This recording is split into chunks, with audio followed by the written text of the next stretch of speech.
Salut tout le monde et bienvenue pour ce top 15 perso de février. Je commence à manquer d'idées. Je vous cache pas, les top 15 persos, c'était pas prévu pour être quelque chose qui durerait aussi longtemps. La première fois que je lançais ces trucs-là, c'était vraiment des idées comme ça. Et là, je commence un petit peu à plus trop avoir d'idées précises qui m'inspirent énormément à titre personnel.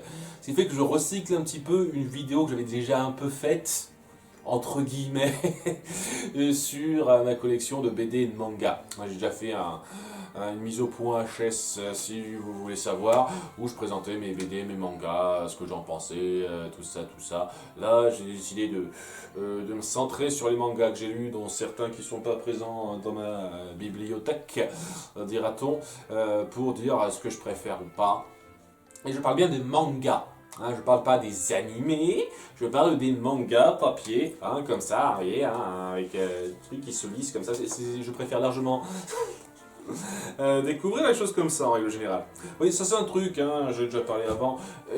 À quelques très rares exceptions près, j'ai tendance à préférer les mangas aux animés par rapport aux récits. Et c'est la raison pour laquelle, voilà, il n'y aura aucun animé dans mon top 15 qui sera dans mes mangas, en fait. Voilà, hein, il y a Détective Conan, par exemple, qui est parmi mes animés préférés. Hein, je l'ai mis numéro 1, mais une fois de plus, c'est vraiment parce que c'était super serré, c'était difficile de faire le classement. Je n'ai pas suivi en détail le manga au bout d'un moment puisque j'ai préféré suivre l'animé. Donc voilà, hein, et ça se joue exactement pareil dans l'autre sens. C'est-à-dire que oui, si j'aime lire le manga, en règle générale, l'animé... Il y a des gens qui me demandent ce que je pense de la série Fly, enfin Dragon Quest, la quête de Dai, ce que je pense de ça et moi je suis les réactions des gens qui découvrent ça et qui donnent leur avis comme Léo et Max et les disciples d'Avan pour me faire une idée de si c'est bien repris ou pas, mais est-ce que j'ai particulièrement envie de découvrir cette série? Ouais, j'ai déjà le manga, ça me va, quoi.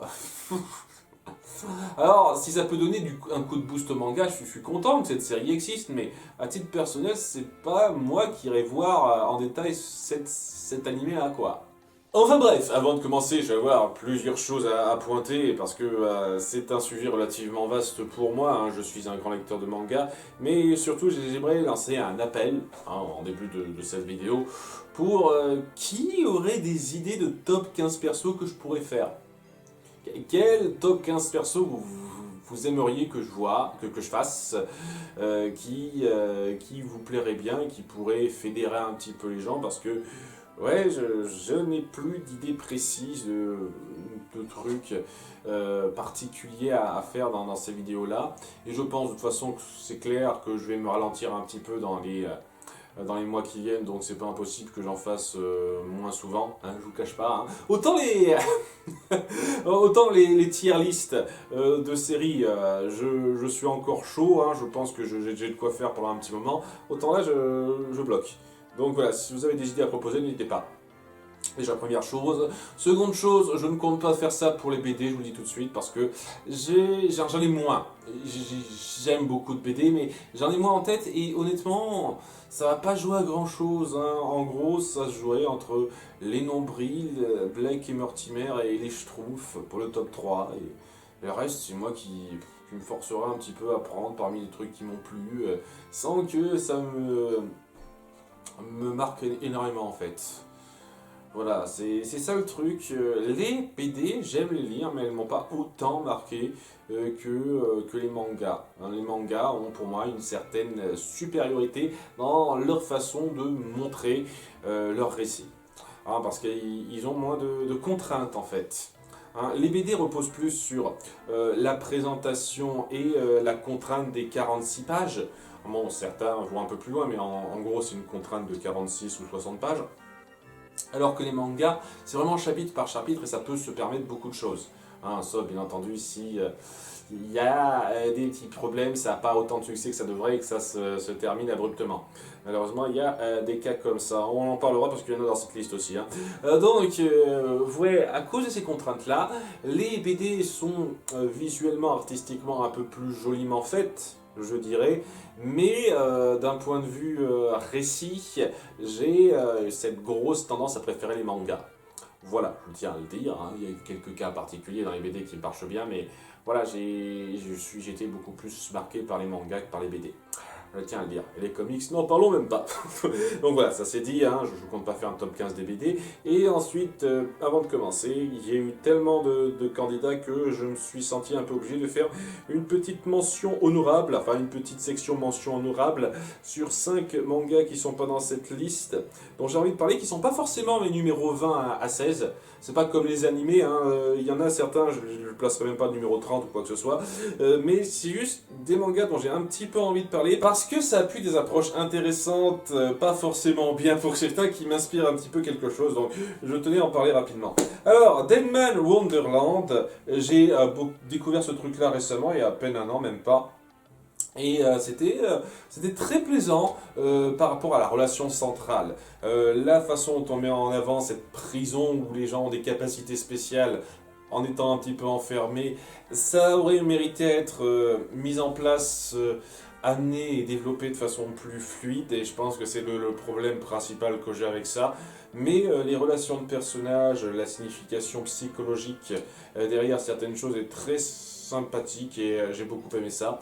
C'est pas forcément mon domaine de prédilection et je pense que c'est la raison pour laquelle je n'ai pas autant accroché que certains. Mais je vous recommande quand même ça. Remember, dans la même idée, dira-t-on, c'est un manga d'horreur où des adolescents d'un lycée se retrouvent tous pris dans un jeu qui les force à rester la nuit au lycée et à faire un jeu de piste pour arriver à sortir d'une espèce de boucle infernale. Et c'est un jeu qui se transmet au fur et à mesure. On joue sur plusieurs générations, entre guillemets, hein. C'est un peu vaguement une anthologie, vaguement parce que bon, on joue quand même beaucoup sur les mêmes personnages, quoi, faut pas exagérer. J'aime beaucoup la mise en place, l'ambiance que ça crée, les moments de personnage. L'horreur fantastique n'a jamais été particulièrement mon genre de prédilection, donc voilà, je peux pas adorer ce manga autant que je pourrais, mais ça m'a agréablement surpris pour le genre. Ensuite, nous avons My Hero Academia.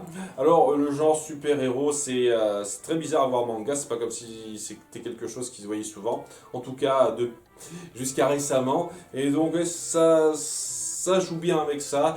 Et la raison principale pour laquelle je ne le considère pas vraiment dans mes préférés, c'est que c'est pas encore fini. C'est vraiment en plein développement d'histoire et ça m'embêterait de considérer ça comme un manga qui vaut à ce point le détour personnellement. J'étais quand même assez convaincu par ça, même si j'ai quelques petites craintes parce que voilà, dernièrement les tomes qui sont sortis récemment ont une petite baisse de régime.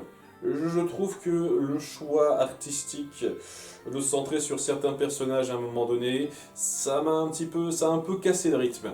Voilà, il faut voir comment c'est géré ça et j'espère que ça va pas être un de ces cas où ça va me sortir au fur et à mesure du récit. Comme malheureusement ça arrive assez souvent, on verra ça dans le top 15. Bref, ensuite, je déteste la poussière qui se pose surtout. Gun. Alors c'est comme les deux premiers cas, très bien réussi dans le ton, dans les moments de personnage. Pas mon genre de prédilection. Les futurs post-apocalyptiques, c'est pas particulièrement ma tasse de thé, donc j'avoue que pour avoir réussi à m'intéresser, à m'agripper à ce point, c'est un exploit. Et je trouve que certains développements se font vite, quoi. La relation entre Gun et certains hommes qu'elle croise à un moment donné, je trouve qu'il y aurait eu moyen de passer plus de temps pour donner du poids à ça. Cela dit, oui, je comprends ce qui a autant marqué là-dedans et la patte particulière que ce manga, hein. Je comprends vraiment pourquoi c'est considéré comme un must par beaucoup de gens. C'est un manga que j'ai pris plaisir à découvrir. Et au passage, ça me fait Juste, rapidement faire une parenthèse sur le film, l'adaptation américaine de ça, qui est pas mal, mais faut pas exagérer non plus, quoi. Quand je vois des gens dire waouh, c'est une adaptation géniale qui respecte totalement le matériau, tout ça, je veux dire, ok, on n'a pas lu le même manga, je crois. Hein, bon, sachant que bon, je lis la première édition, il y a une édition, enfin c'est pas une édition, un reboot de la part de son créateur qui allait un peu plus loin qu'avant, donc peut-être que c'est plus respectueux de ça, j'y crois moyen. Mais bref, quoi, on sentait clairement le côté très édulcoré américain là-dedans, quoi.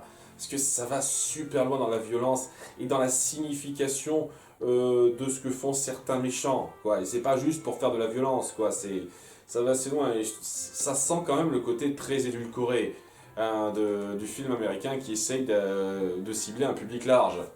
Hein, ça respecte très correctement le déroulé principal du manga, mais j'appelle pas ça non plus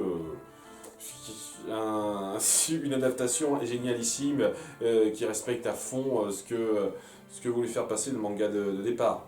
Ce que je veux dire, c'est que, voilà, c'est clair et net que si on compare à d'autres adaptations qui ont été à chier, hein, genre en termes de qualité d'adaptation précise, je comprends qu'on soit un petit peu content de voir ce film-là, mais il faut pas crier au génie non plus, hein, c'est exagéré. Hein.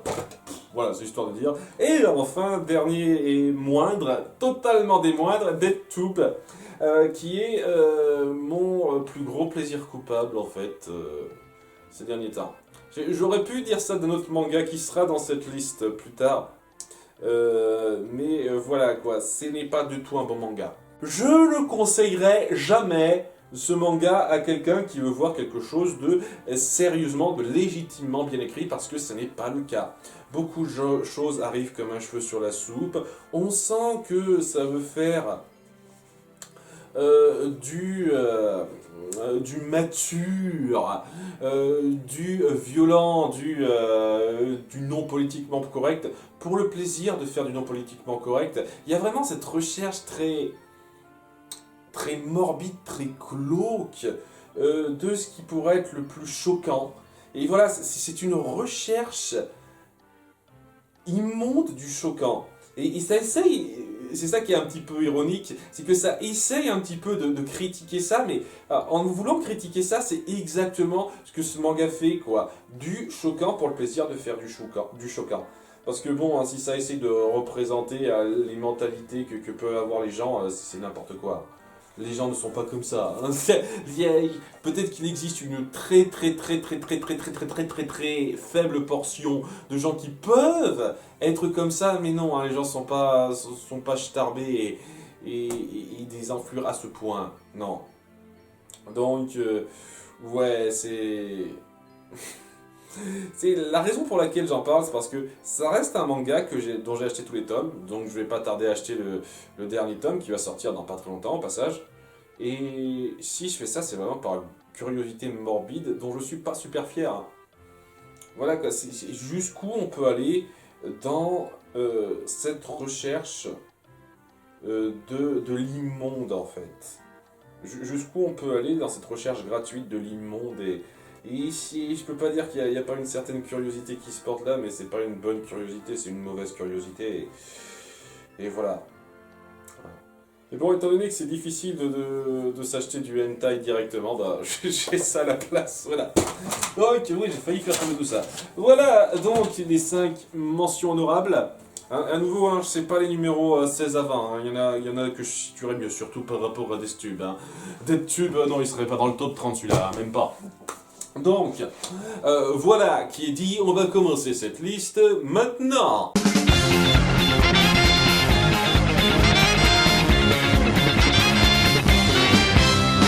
Numéro 15, Noritaka, le roi de la baston. Ah, si on zoome, on peut voir une de ses couilles qui dépasse. Alors bon, sans doute un des choix les plus discutables de cette liste, mais attendez-vous à ce qui est énormément en fait de mangas qui ont des choses à redire. Des plus ou moins grosses contraintes qui m'empêchent de les considérer comme étant aussi géniaux que ce qu'ils pourraient être. Voilà, et À part peut-être le numéro un. En gros, à part le numéro un de cette liste, je pense qu'aucun manga dans ce top 15 n'est vraiment irréprochable pour moi. Qu'on soit d'accord, hein, j'aurai toujours des trucs à redire. Et même le numéro un, en fait, j'ai des trucs à redire, en fait. J'ai des trucs à redire surtout. Donc, ouais. Noritake, le roi de la baston.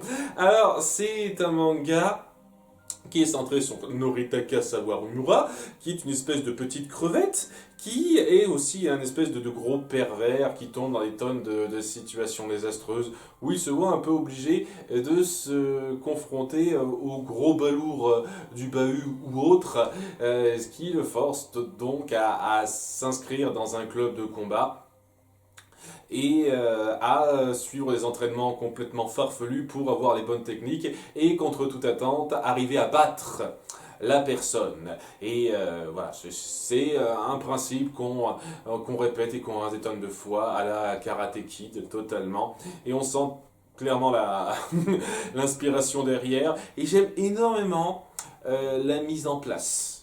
Alors, en dépit du fait que c'est grossier par moment, en dépit du fait que les personnages sont un petit peu trop crétins, peut-être un peu trop gimmickesques, en dehors du fait que la fin est vraiment, vraiment mal branlée, je pourrais m'étendre des plombes sur la direction que prend la fin, et aussi le fait que le dessin devient un peu trop grossier aussi. En dépit de tout ça, j'adore l'ambiance qui est faite autour de ce personnage, pour lequel on ne peut pas s'empêcher d'avoir une certaine sympathie, en tout cas personnellement. Peut-être parce que je me situe un petit peu en lui, hein, le pervers qui est toujours à la traîne, que les gens voient un petit peu de haut, qui, euh, qui doit faire de son mieux pour arriver à bien se faire voir. Alors moi ça marche jamais, hein, mais même quand il arrive à bien se faire voir, au bout du compte, ça finit par retomber un petit peu. Il y a quelque chose de très attachant derrière sa mentalité très particulière, quoi. Et le fait qu'ils doivent lutter contre contre tout ce qui lui tombe dessus. Parce que c'est un putain de poissard, ce gars, hein. C'est vraiment un putain de poissard. Et il est très attachant à ce niveau-là. Et ouais, le cœur de ça, c'est tous les entraînements complètement farfelus qu'il doit se taper et dont on se demande un peu la logique pour que cette logique, pour que le résultat finisse par tomber lors du combat final. Ça amène beaucoup de moments savoureux qui compensent les grossièretés pour moi et qui font que ça vaut le coup, hein. C'est un bon manga humoristique avec un bon développement du personnage central et qui fait que ouais, je regrette vraiment pas d'avoir eu ça et d'avoir lu ce truc, je sais pas, au moins 5-6 fois au total. Tellement ce manga a su m'agripper par son concept et comment il l'a illustré. Numéro 14, Dr. Slump, édition collector. Hein, j'en ai profité pour acheter ça parce que la dernière fois que j'avais pris ça, j'étais allé jusqu'au tome 9 hein, de la première édition. La seconde édition avait plus de pages en couleur, c'était mieux traduit. Enfin bon, voilà, c'était fun à découvrir. Et voilà quoi, c'est un peu le précurseur de Dragon Ball entre gros guillemets, puisque c'est le premier genre de prédilection d'Akira Toriyama, c'est-à-dire l'humour un peu absurde, l'humour un peu grotesque. Et c'est vraiment très intéressant, une fois de plus, j'en ai déjà parlé, de se rendre compte à quel point ce manga-là et Dragon Ball sont partis vers les directions opposées. C'est-à-dire que ça partait avec un ton très similaire, hein. Vous regardez le ton des premiers chapitres de Dr. Slump et le ton des premiers chapitres de Dragon Ball, et il n'y a pas tant de différence que ça, hein. Pas tant, hein. Vraiment. Et au fur et à mesure, c'est parti vers quelque chose de très différent. Ça a de plus en plus embrassé son côté excessif et farfelu, Dr. Slump, alors que c'était moins le cas pour Dragon Ball. Alors bon, hein, pour ceux qui ne connaissent pas vaguement, on a affaire à une petite fille robot forte qui a été créée par un inventeur de génie quand ça le veut, ça dépend des jours, et qui fout un petit peu le bordel en étant super forte, en étant ultra gamine avec ses excentricités bien à elle, dans un monde qui est déjà très excentrique en lui-même, et ça amène des conflits, des histoires très farfelues qui sont, pour une bonne partie d'entre elles, très fun à suivre. C'est un manga très drôle qui n'a pas énormément vocation à raconter quelque chose de fort, même s'il y a quelques développements qui sont sympathiques, hein. Le méchant qui est mis en place, c'était Mashirito, qui est donc une parodie de Torishima, l'éditeur particulier d'Akira Toriyama. Il est assez drôle et certains personnages et l'évolution de leurs relations sont un petit peu cool quand même. Mais oui, globalement, c'est surtout une excuse pour des situations cocasses et drôles et elles sont bien marrantes. Vraiment, hein, à certains degrés, hein, il y en a certaines qui passent moins que d'autres, mais globalement, c'est bien marrant. C'est un manga très fun à lire si on veut juste se marrer un moment. Numéro 13, Hunter x Hunter. Ok, les 3 numéros qui vont suivre, je vous préviens tout de suite, ça va être plus ou moins le même principe. C'est-à-dire le principe que j'avais un peu évoqué quand j'ai cité Supernatural comme une de mes séries préférées. Parce que j'adore les premières saisons de Supernatural, ça finit par se perdre en chemin et par perdre mon intérêt, mais j'ai quand même un souvenir très fort de ce que ces premières saisons m'ont fait ressentir. Voilà, en gros, le truc. Et c'est exactement le cas pour Hunter x Hunter. J'ai adoré l'arc de départ, la relation entre Gon et Killua, et comment ont été amenés différents conflits, différents développements autour de l'évolution de ces deux-là qui doivent apprendre à mieux maîtriser leur pouvoir, à lutter contre ce qui leur tombe dessus, ce qui des fois est pas forcément aussi évident. Et il donne le concept très fun, mais puis, il y a un moment donné, ça a cassé. Il y a un moment donné, je me suis dit, ah, ok. D'accord, et j'arrivais plus à suivre et j'ai fini par lâcher parce que ça me parlait plus. Et c'est un peu pareil avec Naruto, hein, j'espère pas, mais c'est pas impossible que ce soit pareil avec My Hero Academia. C'est ce genre de choses où c'est vraiment dommage, quoi. T'es pris dedans, mais ça voulait trop tirer sur la corde, ou ça a commencé à ne plus marcher avec la formule que ça proposait, et que ça s'est épuisé. Et c'est totalement ça avec Hunter x Hunter. Donc voilà, ça a commencé vraiment, c'est là où ça s'est épuisé, c'est avec l'arc des insectes. Voilà, c'est cet arc-là, ça m'a sorti du truc totalement. Donc ouais, cet arc-là, c'est le truc qui fait que j'ai lâché. Après, c'est pas impossible que je m'y remette à un moment donné, mais je pense sincèrement que il y a un truc qui s'est perdu et qui se récupérera pas. Voilà, c'est comme pour Naruto, j'ai vraiment essayé de suivre après le moment où j'ai lâché et j'ai beaucoup trop de mal, quoi. C'est moi qui me force, mais totalement. J'ai un peu peur que ce soit ça pour ce cas-ci, quoi. Donc, voilà, il y a un petit peu le souci. Et c'est à peu de choses près le même problème avec le numéro 12, One Piece. La même chose en plus exacerbé, dira-t-on. Ça aura duré un peu plus longtemps, la période où j'ai continué d'être pris dans ce que ça a fait de fort, cette façon de mélanger un peu les délires et les moments ultra sérieux de nos personnages hauts en couleur. J'ai adoré ça. C'est une série qui n'hésite pas à faire dans le drame et dans l'émotion autour de nos personnages pour bien appuyer leur passé trouble et le fait que ce sont des cas à part, des parias dans leur genre, ce qui fait qu'ils se retrouvent tous à la fin. Et il y a des scènes qui sont vraiment poignantes, hein. Je pourrais faire un top 10 facile, des moments qui m'ont tiré la larme à l'œil, autour de Robin, autour de Sanji, autour... Ah mince, j'ai oublié son nom à celle-là, autour des au revoir à un certain personnage, tout ça, tout ça. Je pourrais passer beaucoup de temps à dire tout ce que cette série a bien fait dans son action, dans ses émotions, dans ses mouvements de personnage, dans ces liens forts que ça crée. Et il y a un moment donné, ça a cassé.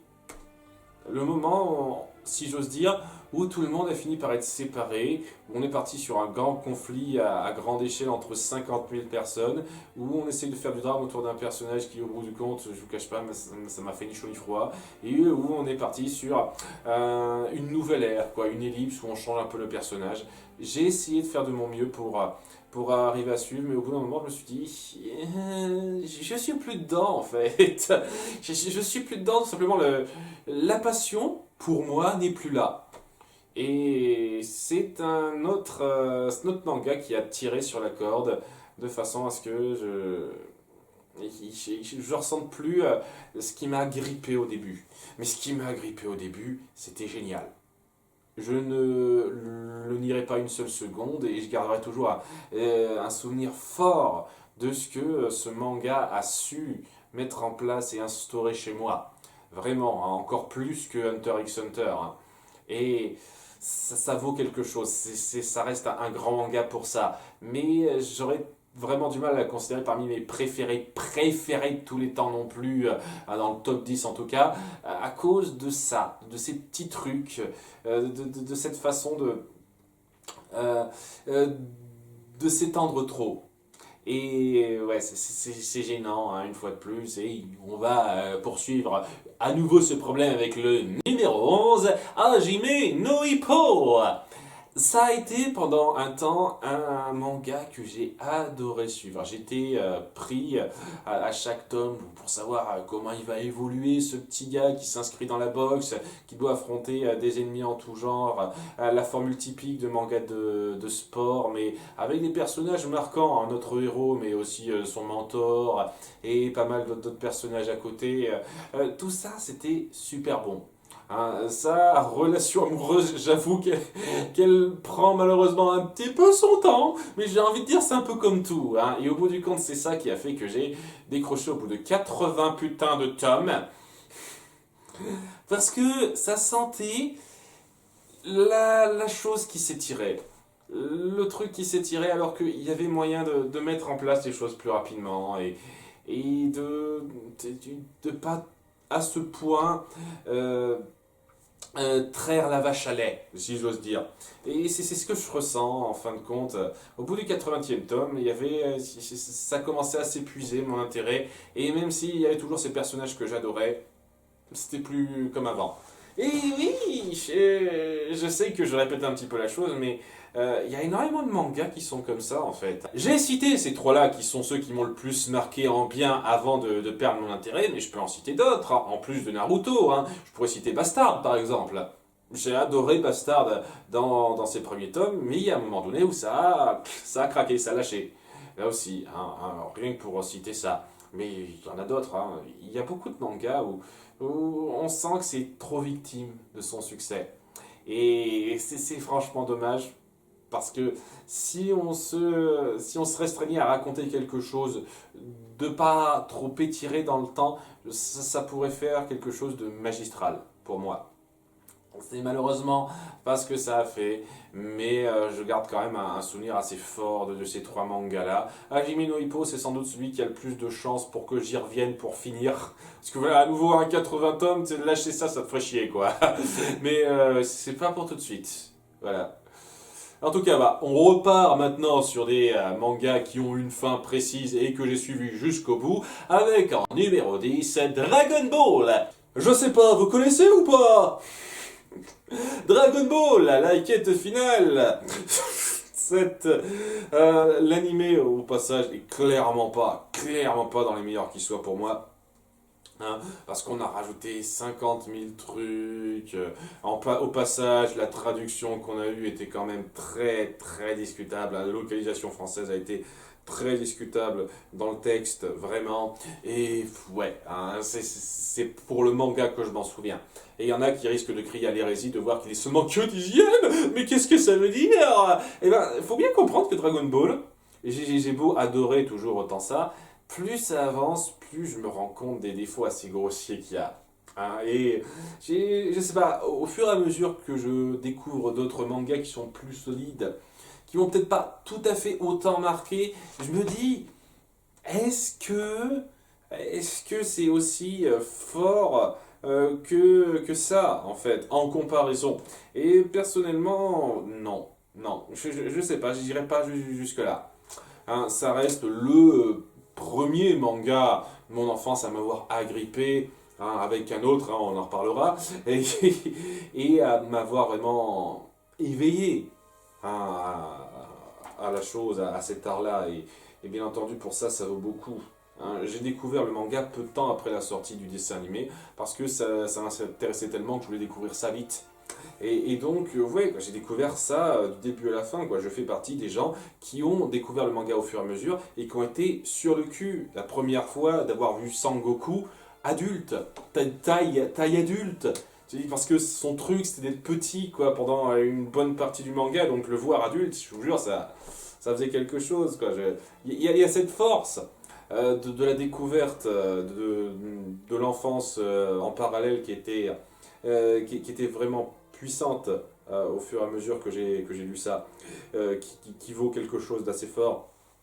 Après, voilà, je pense que énormément de gens ont dû faire des critiques de ce qui allait pas, les grossièretés, plus ça avançait. Bon, le début, l'arc numéro 1, quand on s'y penche, quoi, on sent que c'est quand même très maladroit, c'est pas bien instauré les règles de l'univers, le ton se cherche, l'arc-bout, je pourrais passer beaucoup de temps à décrire tout ce qui va pas dans l'arc-bout.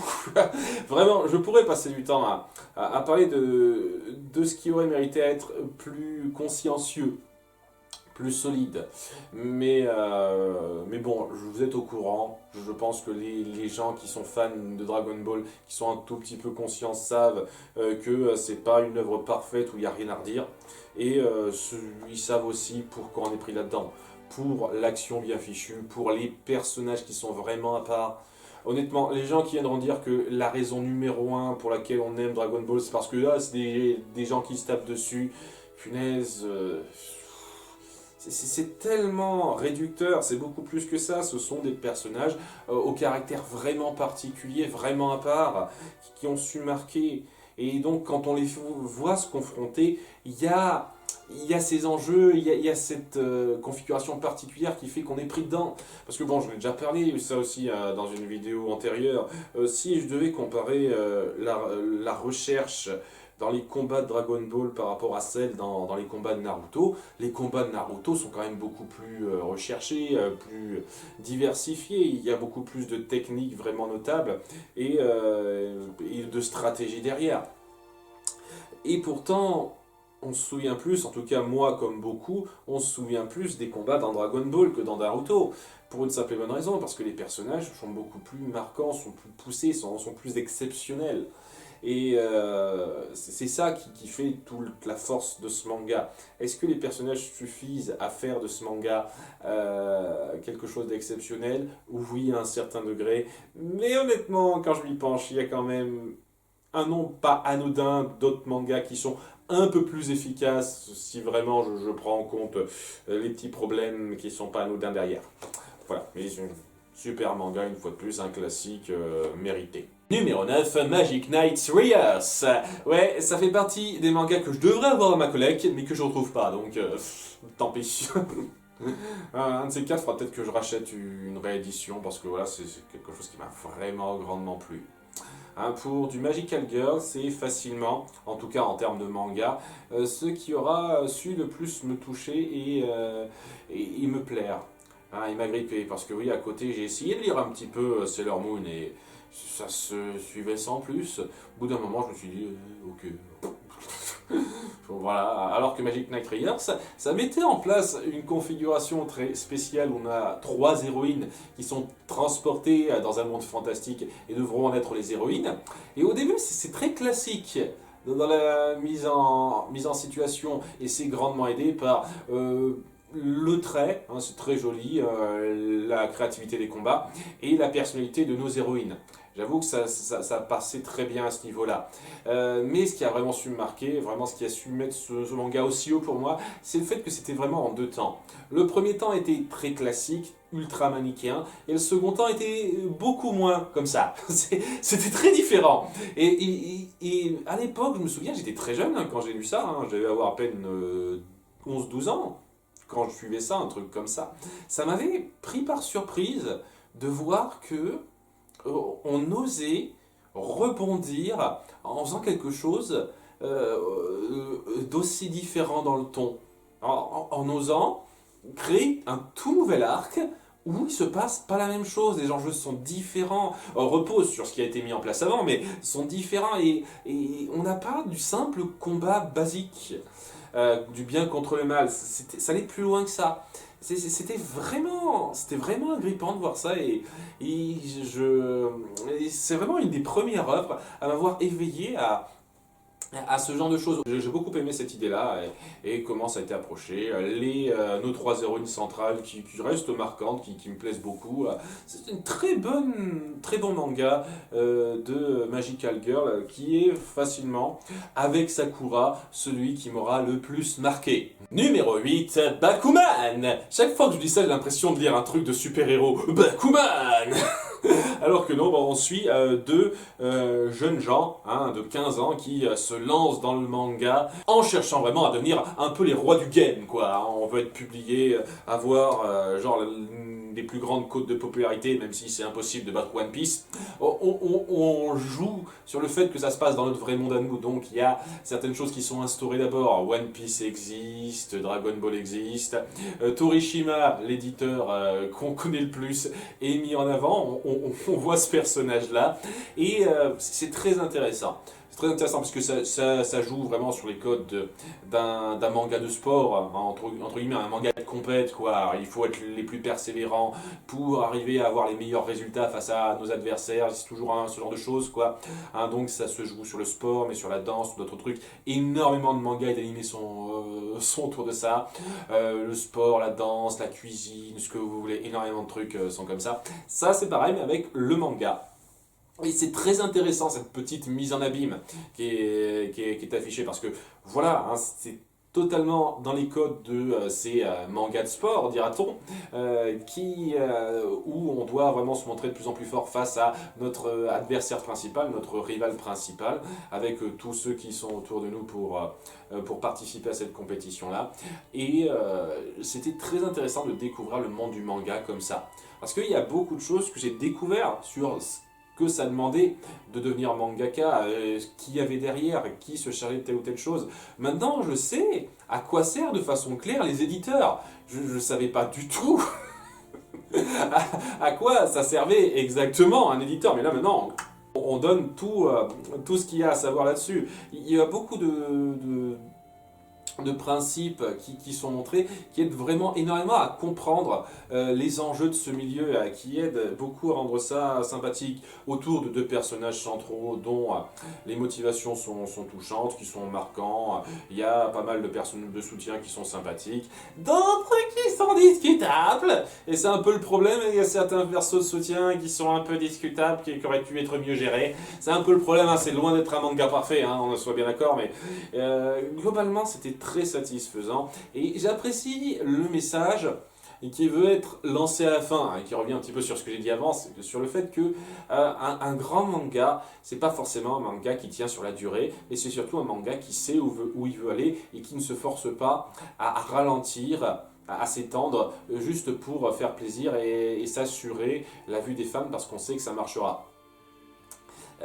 Ça essaye de partir là-dessus et étant donné que c'est les mêmes créateurs que Death Note, on sent qu'il y a ce ressenti derrière. Ils ont été un peu forcés d'étendre leur histoire qui devait durer moins longtemps, j'en suis sûr que ça, mais on les a un peu forcés et là ils veulent un peu lancer ce message-là. Donc on ressent ça. Très, très efficace dans ce que ça veut montrer. Bon personnage, j'ai beaucoup aimé ça. Numéro 7, Parasite. Oh, quelle est belle cette image. Je sais pas, est-ce que comme ça peut passer sur... Est-ce que je peux en faire la miniature? Est-ce que ça passera ou pas? À votre avis? Donc, Parasite, comme vous le voyez, c'est un petit peu de l'horreur. De l'horreur fantastique, plutôt de l'horreur de science-fiction. pas tout à fait pareil que l'horreur fantastique. Je sais qu'on risque de me reprendre par t'as dit que l'horreur fantastique, mais c'est plus de l'horreur de science-fiction que de l'horreur fantastique. Et j'avoue que c'est parfaitement maîtrisé. C'est pas forcément mon genre de prédilection non plus, mais disons que quand on appuie à ce point aussi bien les thématiques qu'il y a derrière, les messages et les personnages, l'horreur derrière, je peux pas m'empêcher d'être grandement pris dedans et de grandement apprécier ce qu'on essaye de faire. Donc en gros, il y a des tonnes de parasites qui arrivent sur Terre et qui commencent à prendre possession d'êtres humains, ce qui leur permet donc de changer de forme, et ce sont des monstres ultra puissants. Et on va suivre un gars qui a failli être parasité par un gars, mais qui a restreint ça à son bras, ce qui fait que le parasite se contente d'habiter son bras. Et grâce à ça, le gars va être un petit peu à part et lutter, sans trop le vouloir, mais il va être un petit peu obligé de le faire, contre les parasites qu'il y a sur Terre. Hein, sachant qu'au fur et à mesure, on se rendra compte que ça existe et que ça restera pas non plus juste un truc entre lui et les parasites. Mais voilà, il va y avoir ça qui se met en place et ça crée énormément de configurations. Bon, un petit peu comme par hasardesque, mais quand même bien foutu, où le gars doit gérer vraiment ses créatures et son quotidien, où il commence à perdre petit à petit une espèce d'humanité qu'il avait à cause de l'influence de cette chose-là. C'est très bon. Sincèrement très bon la façon dont c'est mis en place et dont les conflits sont montrés. Alors, en n'hésitant pas à être graphique comme vous pouvez le voir hein, si vous voyez bien sur cette image. Allez, je vous montre ça plus en détail, peut-être que vous voyez pas très bien. ça n'hésite pas à être graphique quand ça le veut, mais de façon dérangeante, bien pensée. C'est bon, c'est tout simplement solide, efficace dans ce que ça veut faire passer. Et certains trucs sont peut-être un peu comme par hasardesque, ça va peut-être un tout petit peu trop vite par moment, mais c'est assez infime par rapport à tout ce que ça réussit bien. Toute la réflexion autour de l'humanité qu'il y a derrière, j'ai beaucoup apprécié ça. Un excellent manga d'horreur qui va un peu plus loin dans la réflexion que ça. Sachant qu'une adaptation animée est sortie il n'y a pas si longtemps que ça, alors que ce truc date d'il y a un petit moment. Hein. Ça date de quand en fait ce machin? 1992. Ah ouais, quand même. Ah, c'est comme pour Fly, quoi. On attend un petit peu pour l'adapter, mais quand on l'adapte, on l'adapte. Hein, apparemment. Enfin bon, hein. Je vous le conseille chaudement, en forme de manga très certainement, et sans doute que l'animé doit bien s'en sortir aussi. Numéro 6, Battle Royale, adapté d'un roman qui plus tard aura généré un film dont la plupart des gens accuseront Hunger Games d'avoir plagié. Voilà, hein, pour faire le topo. Bon, j'ai pas lu le roman, j'ai vu le film et je préfère le manga. Voilà. Hein, peut-être que le roman est mieux, mais je préfère le manga. Et je peux tout à fait comprendre ce qui ferait qu'on préférerait le film au manga. Je me suis déjà un peu penché là-dessus dans une mise au point, donc je vais éviter de trop me répéter. C'est plus solide dans le film, ça va un peu plus vite, comment c'est amené, etc. Mais le manga a beaucoup plus de caractère, de moments de personnage, qui fait qu'on s'attache à cette classe qui est obligée de participer à un jeu de mort où il doit s'entretuer. Et où vraiment c'est drame après drame, beaucoup de choses en entraînent d'autres. La moindre petite incompréhension, le moindre petit geste peut tout faire basculer, c'est assez dingue. C'est vraiment assez dingue et il y a beaucoup de moments qui m'ont vraiment pris au trip à ce niveau-là, même si je reconnais que oui, il y a certains trucs qui sont qui sont un peu exagérés. Et donc certaines confrontations sont un petit peu irréaliste, dirait-on, hein, pour ne pas aller trop loin. Donc, ouais, ces trucs-là peuvent un peu gêner pour le commentaire que ça essaye de faire passer, j'imagine. Mais honnêtement, j'ai juste été pris par le concept et la force du drame autour de ces personnages-là. Est-ce que j'irais comparer ça à Hunger Games? Bah, c'est pas tant que ça la même chose, quoi. C'est un concept de base similaire, et en dehors de ça, on développe ça très différemment. Je veux dire, la différence principale que je pourrais situer, c'est que là, c'est plus une sorte de monde un peu uchronique, vaguement uchronique, où c'est plus ou moins la même culture, la même planète, mais juste à un moment donné, on a pris une décision différente sur comment gérer les écoles à cause de la surpopulation. Là, c'est ça. Alors que dans Hunger Games, c'est tout un monde différent, quoi. C'est un monde un peu fantaisiste, très totalement fictif. C'est pas la même chose, donc ça met en place des considérations différentes. Pour ne citer que ça comme différence, hein, je pourrais passer du temps à dire ce qui fait que pour moi, on n'a pas à faire un plagiat. Au mieux, une inspiration par rapport au concept.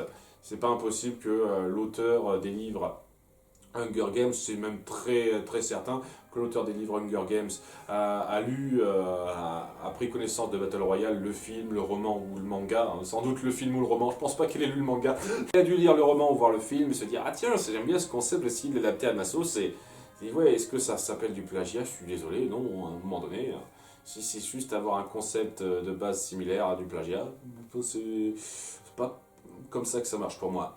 En tout cas, excellent manga que je vous conseille chaudement. Numéro 5, Gantz. Cas très particulier de cette liste. Parce que oui, j'en ai déjà parlé avant, hein, ceux qui auraient suivi la mise au point HS de départ. C'était fut un temps mon plus gros plaisir coupable. Maintenant, je dirais que c'est DeadTube, parce que vraiment, DeadTube, je peux vraiment pas une seule seconde justifier ou pardonner un seul truc qui est écrit là-dedans. Alors que Gantz, quand même, il y a des trucs qui sont très solides, quoi. Mais, je sais pas, ça me fascine. Ce manga me fascine par sa capacité à arriver à me faire accepter autant de grossièreté, autant de facilité pour le plaisir d'être un petit peu coquin ou violent gratuitement, à côté de tout ce qui est bien fait. Et vraiment, quand je m'y penche, j'estime que ce qui est bien fait ne devrait pas compenser ce qui est fait grossièrement. Surtout qu'il y a des moments où c'est vraiment mal fichu. Hein. Tout le délire des vampires, pour ceux qui connaissent, je peux pas justifier ça, c'est vraiment beaucoup trop gros. J'aurais beaucoup de choses à redire sur ça, vraiment, énormément de choses à redire, et pourtant je peux pas m'empêcher d'adorer ce truc. Vraiment, d'adorer pour ce que ça essaye de faire, pour le concept qui est illustré de façon très prenante au début, et pour les personnages qui sont fascinants à un certain degré, un degré très particulier.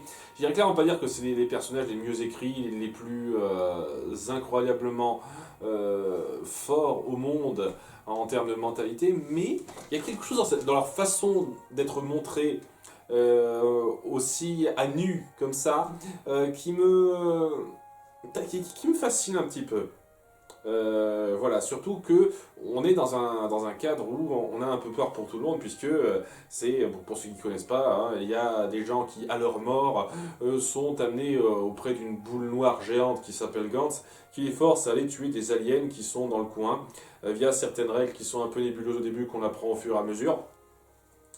Et grâce à ça, s'ils arrivent à bien s'en sortir, à glaner suffisamment de points, ils devraient pouvoir se tirer de là, voir autre chose. Hein, je ne vais pas en dire plus. Et c'est très intéressant cette façon de mettre à mal le concept de travail d'équipe, quand dans ce travail d'équipe, il y a quand même des gens qui s'en sortiront avec plus de points. Vous voyez, ce genre de choses. Très intéressant psychologiquement ça. Et il y a une recherche de diversité dans le dessin qui est qui est très notable, qui est assez prenante. Ça n'empêche que, oui, une fois de plus, ça n'hésite pas à aller très loin dans le facile, dans le grossier, dans le violent, dans le choquant, un peu pour le plaisir d'être choquant. Une fois de plus, hein, clairement pas au niveau de DeadTube, mais c'est quand même pas mal, quoi. Il y a beaucoup de choses comme ça qui font que, est-ce que c'est bien, vraiment, pour moi? Ben, je dirais pas ça. Mais honnêtement, je suis fasciné par ça et j'adore me lire ce manga malgré tout. Donc voilà, si je parle vraiment d'ordre d'intérêt, d'ordre d'adoration que j'ai pour un manga, ça mérite cette 5e place pour moi. Numéro 4, Rookie. Là aussi, je devrais avoir les mangas, mais je les ai prêtés à quelqu'un qui ne les a pas rendus et ça m'emmerde de devoir les racheter alors qu'il y en avait beaucoup quand même. Enfin bref. Rookie, c'est mon manga de sport préféré. Voilà, hein, autour du baseball, dans un lycée un petit peu à risque, dira-t-on, hein, où on va suivre une équipe de baseball qui sont inscrits juste pour en tout cas pour beaucoup, le plaisir d'être à part, de rien glander et d'être un petit peu les brutes du bahut, entre guillemets. Et à côté de ça, on va voir un nouveau prof qui va arriver, qui va les inspirer. Avec sa gentillesse, sa naïveté, son désir de bien faire, mais vraiment exacerbé, qui finira par les contaminer un petit peu et leur faire comprendre que le fait d'œuvrer en équipe pour arriver à ce but commun, c'est pas si mal. Et c'est ça qui me plaît le plus là-dedans, c'est que le baseball, en fin de compte, ce n'est qu'une moitié de l'histoire. L'autre moitié, c'est vraiment cette façon de gérer les problèmes scolaires. Des gens qui sont vraiment en problème scolaire, et pas juste un peu histoire d'eux, mais vraiment, quoi. C'est ces gens qui ont ce sentiment d'être déconnectés des autres et tout ce qu'il faut faire pour arriver à les atteindre. Je trouve ça très joli à certains moments, comment c'est montré et comment notre professeur principal, enfin le professeur qui se charge de tout ça, arrive à le montrer en étant à la fois assez drôle et vraiment touchant et prenant, quoi. C'est un personnage qui porte magnifiquement bien son manga et que j'adore regarder. Et les compétitions de baseball sont super prenantes, bien mises en scène. C'était vraiment pris au trip par rapport à ça. La seule chose qui me pose problème, et là on tombe dans le problème inverse des numéros 13 à 11, c'est que c'est un manga qui a été victime de son manque de succès. Parce que on mettait en place une grande compétition à atteindre au bout d'un moment et on ne l'a jamais atteinte parce que voilà, le manga ne marchait pas assez et donc on était un petit peu obligé de forcer une conclusion hâtive. Ce qui fait que ce qui pouvait être très intéressant dans le développement de certains personnages qui restaient à voir et une conclusion satisfaisante dans l'accomplissement de notre équipe de baseball, eh ben on la saute vite. On crée une excuse pour essayer de donner une impression de conclusion, parce que au moins les mangas ont l'amabilité de faire ça, ils font pas en sorte que vous vous arrêtiez comme ça, vous dites ok, ton manga va s'arrêter, on te laisse un certain nombre de chapitres pour arriver à une conclusion, mec. Voilà, hein, on a cette gentillesse-là, cette délicatesse-là, c'est très sympathique déjà, et ouais, en dépit de ça, tu te retrouves avec de bonnes intentions, quelque chose qui pouvait aller plus loin, mais qui s'arrête, qui se coupe court, alors que ça aurait pu durer plus longtemps. C'est ça qui est assez ironique, en fait. D'un côté, on a des mangas qui ont trop de succès et donc qui s'étendent trop, et de l'autre, on a des mangas qui n'ont pas assez de succès et qui ne vont pas assez loin pour ce qu'ils pouvaient raconter. On tombe pas si souvent que ça dans un juste milieu vraiment satisfaisant totalement, malheureusement. Et ouais, c'est un cas particulièrement parlant. Je pourrais également parler de Slam Dunk dans le même genre, un manga que j'ai beaucoup aimé lire, mais qui se termine de façon abrupte parce qu'à nouveau ils n'ont pas connu assez de succès, donc excuse à la con, sans grande consécration de fin.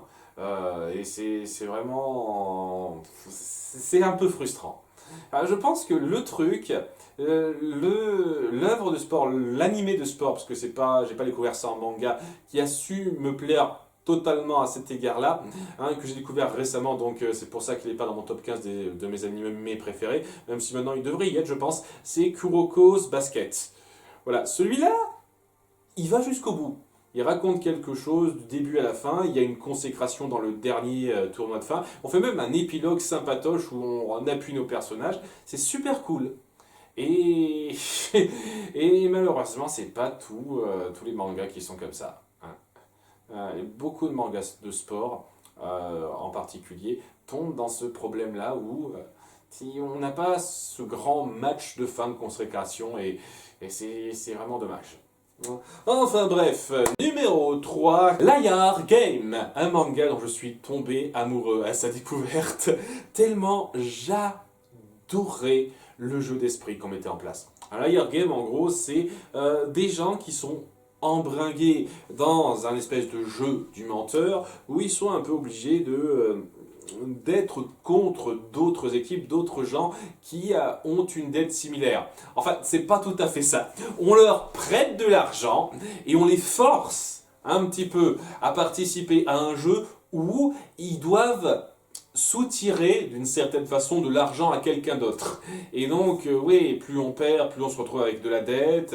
Et c'est vraiment du chacun pour soi qu'on essaye de mettre en place. Alors que si au départ il n'y avait pas de chacun pour soi et tout le monde était d'accord pour tout faire bien comme il faut, il n'y aurait pas de problème. Malheureusement, c'est difficile de faire ça. Et on essaye de mettre en place donc un personnage totalement naïf autour du personnage central dont j'ai déjà parlé dans mon top 15 de mes personnages fictifs préférés, qui est prise là-dedans sans trop comprendre ce qu'il faut faire, qui est aidé par quelqu'un qui s'y connaît mieux et qui va essayer de niquer le game, si j'ose dire, en essayant de foutre en l'air les objectifs du jeu par rapport aux règles qui sont mises en place. Et voilà, il y a cette espèce d'évolution des deux personnages qui entrent dans ce monde-là pour essayer de le faire tomber, alors qu'il y en a une qui prend plus d'assurance, l'autre qui voit vraiment un sens à sa vie après ce qui lui est tombé dessus. C'est très bon, très intéressant. Et les jeux d'esprit qui sont mis en place, j'ai adoré. J'ai adoré les jeux d'esprit qu'on met en place, la réflexion, les coups de pute qu'on peut faire derrière, toutes les manipulations qu'on peut faire pour arriver à avoir les autres, à manipuler les gens et s'en sortir. Il y a certaines façons dont j'ai été vraiment pris aux tripes de découvrir comment vous avez pensé ça, quoi. C'est un manga magistralement réfléchi qui m'a énormément plu. Et il aurait pu être deuxième, voire même premier, limite, presque, s'il n'y avait pas eu la fin. La fin, on trouve une excuse complètement cheapos à la raison derrière ces Liar Game. Et on ne sent pas particulièrement que c'était pensé au début. Et autour aussi d'un dernier jeu qui est loin d'être aussi bien pensé que d'autres juste avant. Ça se perd, il y a un truc qui se perd grandement là-dedans, dans cette façon un peu cheap de finir les choses, quoi.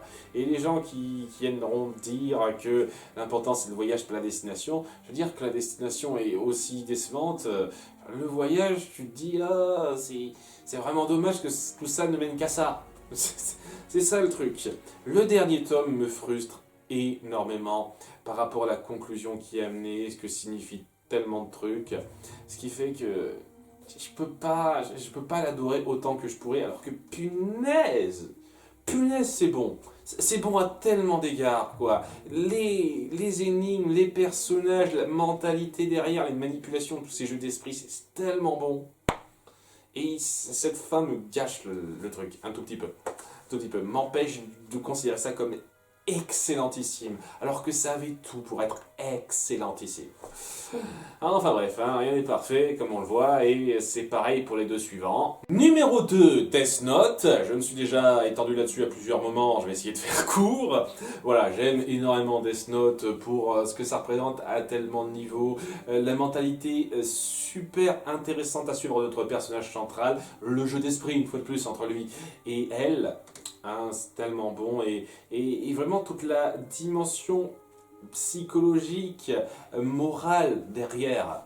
Est-ce que la fin justifie les moyens? Qu'est-ce qui est mieux entre une situation forcée, légèrement tyrannique, mais où il y a vraiment un progrès, des choses qui s'arrangent, et une situation où on est plus libre, mais où les problèmes de l'humanité demeurent, tout simplement, perdurent et on ne peut rien y faire. Qu'est-ce qui est mieux entre ça et ça? Et cette réflexion-là, moi je la trouve très intéressante à étudier, à voir en détail. Et vraiment, j'ai pas de réponse précise à ça. J'ai pas une façon de dire, ah oui, un camp a raison, l'autre a tort. Pour moi, il y a du positif et du négatif dans les deux côtés. C'est très intéressant ça. J'aime beaucoup la dimension morale, la réflexion poussée, en tout cas pour moi derrière. Ça me parle beaucoup et j'aime énormément ça. Alors évidemment la seconde partie, la dernière partie, plutôt le dernier tiers dira-t-on, est un petit peu moins fort que la première confrontation parce qu'on enlève un élément important de l'équation. Mais j'apprécie quand même beaucoup le reste. Hein.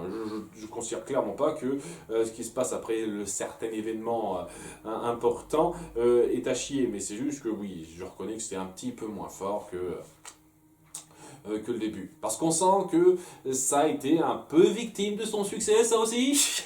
Et que, étant donné que c'était tellement populaire, on a essayé de tirer un peu sur la corde en faisant durer ça plus longtemps que ce n'était prévu à la base.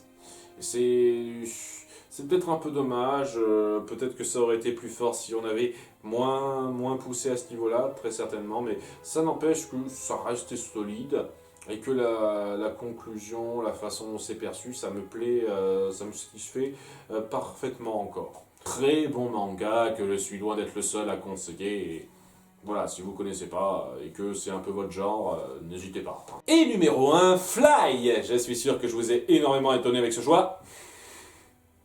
J'en ai parlé à plusieurs reprises de ça, c'est mon manga préféré.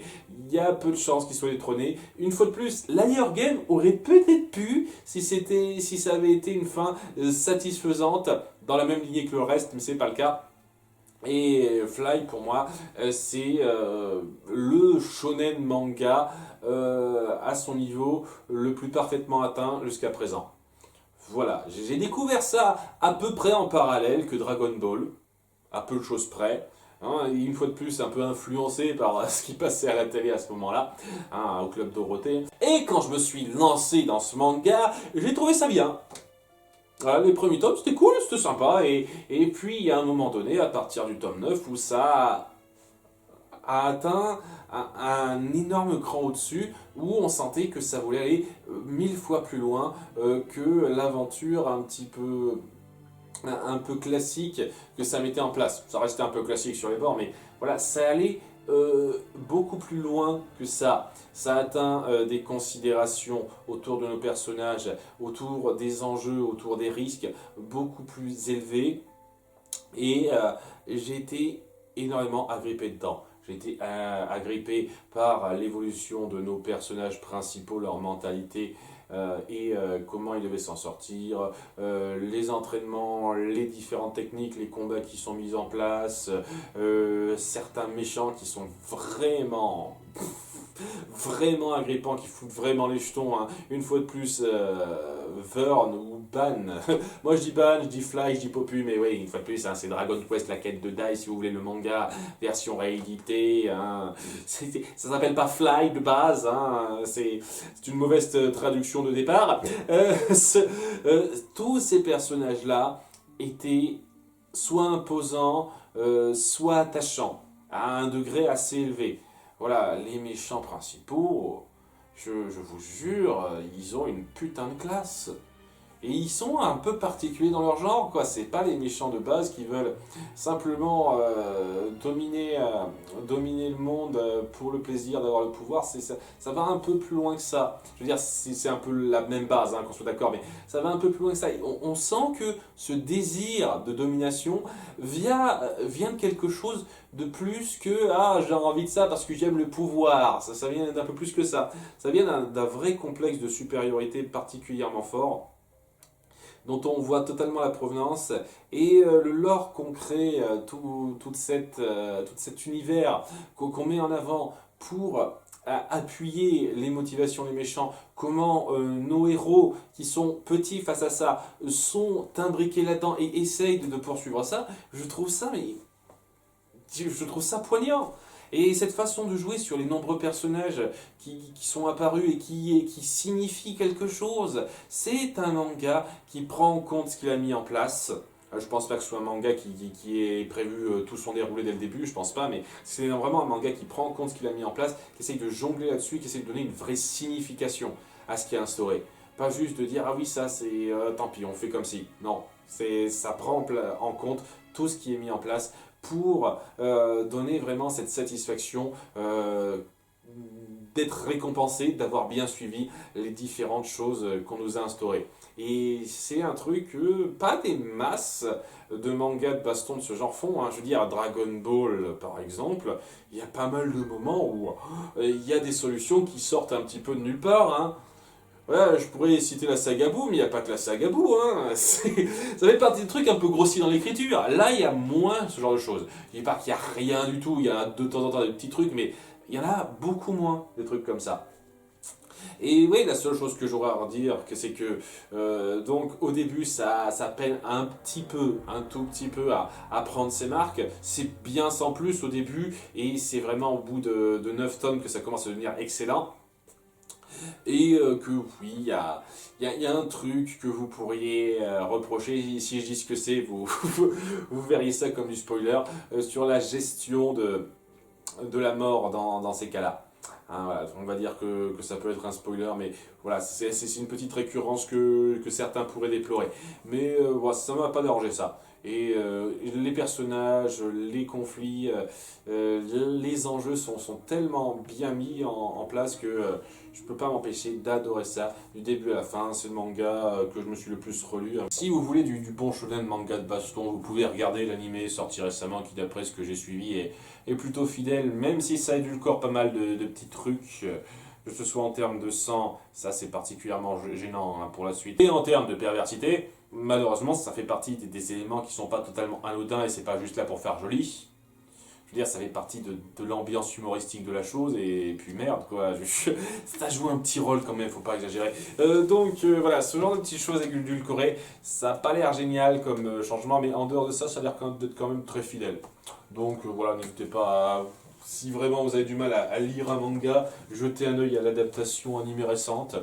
Ça leur donnera peut-être le boost pour sortir vraiment tout ça, parce que la première adaptation animée n'est pas allée jusqu'au bout. En fait, elle s'est arrêtée là où le manga commençait à devenir vraiment spectaculaire, en fait. C'est ça qui est assez ironique. Donc si ça va plus loin que ça, la nouvelle adaptation animée, ça sera pas mal. Hein. Ça pourra peut-être convertir plus de gens à ce manga qui vaut d'être largement plus connu qu'il ne l'est. Bien, c'était le top 15. N'hésitez pas une fois de plus à me partager quelles idées de top 15 perso vous voudriez que je fasse. Hein, je ne peux pas vous assurer que je répondrai positivement à tous, mais ça peut me donner des idées. N'hésitez pas. Merci d'avoir suivi. À bientôt.